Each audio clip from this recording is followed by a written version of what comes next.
Ha ha ha ha ha ha. Metro! Yeah, baby!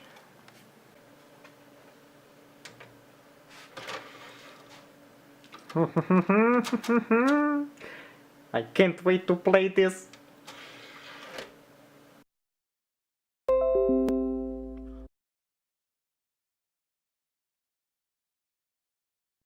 Let's install it.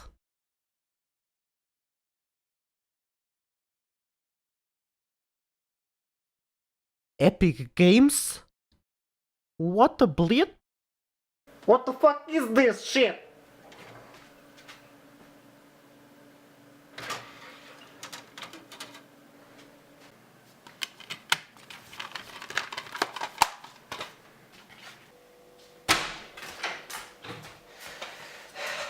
Fuck this shit!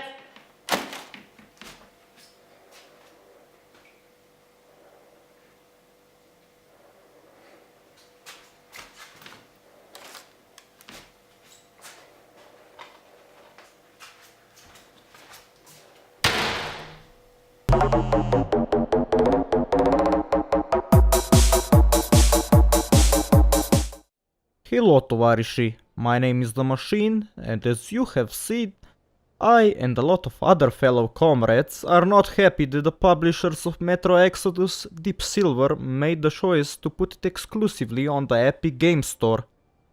But don't mistake this for a hate video, because I honestly think that the developers 4A games improved and expanded on almost every aspect of the previous games, and I'm glad to say that Metro Exodus is the best Metro game to date.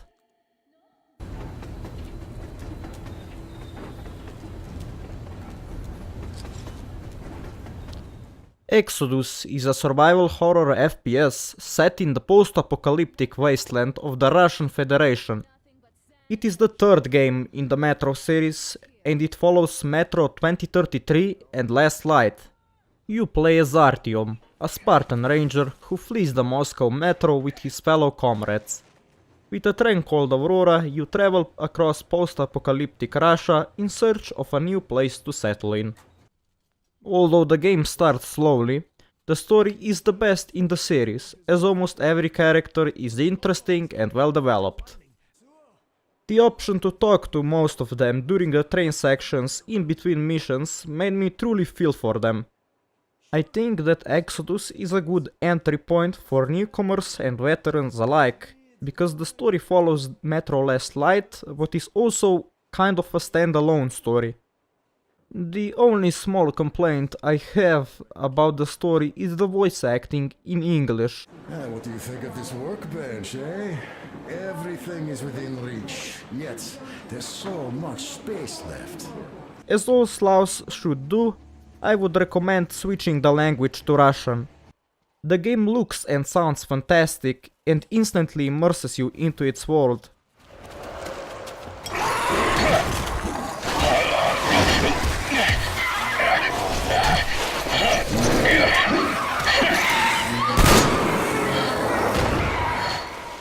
The only things that aren't good looking are some of the character models and the crosshair, but luckily you have the option to remove the crosshair if you want.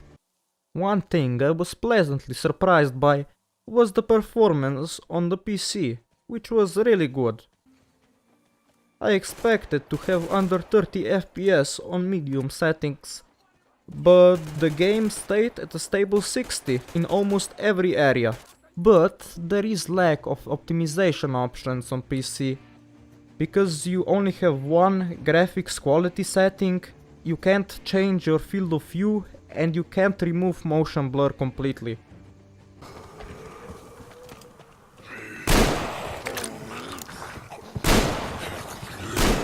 As the previous games in the series were more linear in their level design, this game focuses more on player choice. There are 3 open world type levels with linear levels in between. All 3 open world levels are varied environments with different looking enemies and certain mutants for each environment.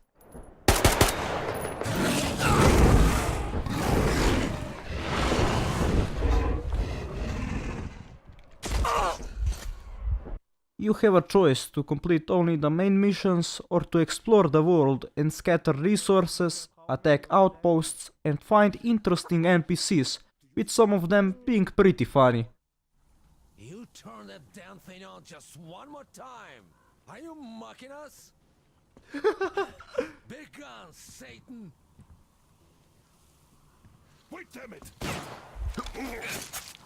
Father! These levels also have a day and night cycle, with humans being able to see easier during the day, but anomalies and more mutants roaming during the night. My complaint about the previous games was their bad level design sometimes, the lack of gas mask filters and ammo in certain levels, which made the levels almost unbeatable. There was no manual saves or quick saves to save, which resulted for me in being forced to replay a level. I am glad to say that these issues were mostly resolved in Metro Exodus, because the level design has vastly improved from the previous games. Quick saves have finally been added in, but I would also prefer if the developers added in more save slots, because you can only quick load the section you previously quick saved. Ammo, gas mask filters and healing items are now craftable from resources, which are plentiful enough throughout all levels. The developers also added weapon customization, so you can adapt for the situation on the go.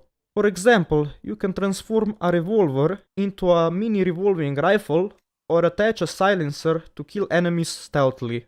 I think this is a really good feature because it boosts the replayability of the game and it also doubles the weapon variety.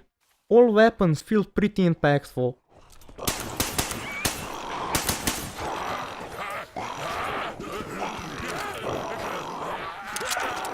There is also some kind of an invisible morality meter in this game, as there was in the previous games as well.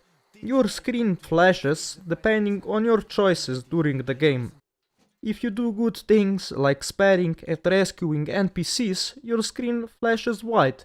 But if you negate that and do bad things like killing surrendering enemies, your screen flashes black. All of these choices result into one of two different endings. That is why this game is highly replayable, which is always a good thing. One complaint that was made by some reviewers and other people who don't play the game is that they don't like the game's slower gameplay and think it's boring. I think these people are just too used to playing so many flashy and in-your-face types of games that they forget about this game being a story-driven survival horror title first. In my opinion, a survival horror game needs to immerse you and scare you in its terrible world, which Metro succeeds to do perfectly. And when the action comes, it always feels impactful and meaningful because of the well-written story and characters, which other modern FPS games don't have anymore. But not everything has improved since the previous Metro games. The human enemy AI is still bad. The enemies sometimes detect you instantly from a long distance away, when at other times are blind when you're almost in front of them. When they detect you, they can sometimes shoot you from impossible distances, sometimes even through walls, and that is a problem because you don't even know where you're getting shot from. This makes the game unnecessarily harder to play more stealthily and was very annoying throughout my playthrough. This game also has anti-crack DRM software called Denuvo, which can drain your CPU and worsen the performance. The funny thing is that the game has already been cracked after 4 days since it came out. I feel like the publishers should spend more money on the actual bug fixing and polish of the game, because there are also quite a few bugs, ranging from funny ones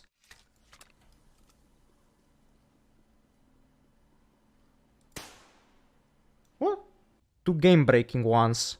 Oh, yeah, good job, developers! I hope that 4A Games takes its time to fix them all, as these have plagued the previous games as well. Another thing that upset a lot of people, including me, was the last minute decision to put the game exclusively on Epic Games Store.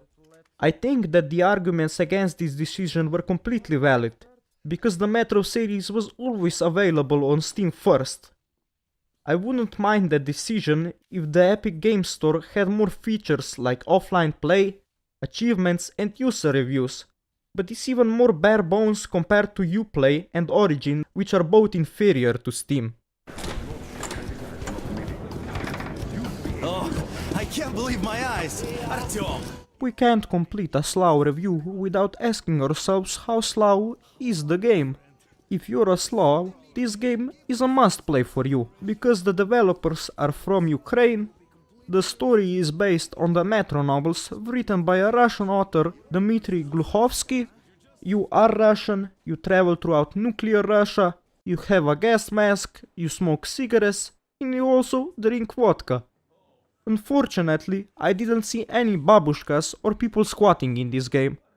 And that's why I would give this game a Slavness rating of 9 out of 10 vodka bottles.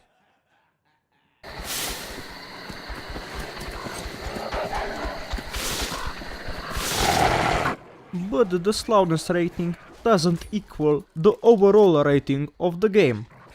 So to recap, here is a quick summary of my thoughts.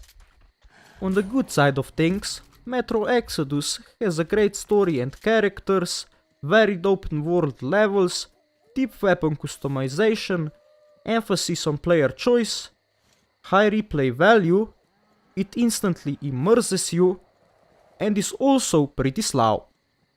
On the bad side of things, the game has bad enemy AI, a lot of bugs and glitches, the new DRM, and you can only launch it from the Epic Games Store, which lacks features.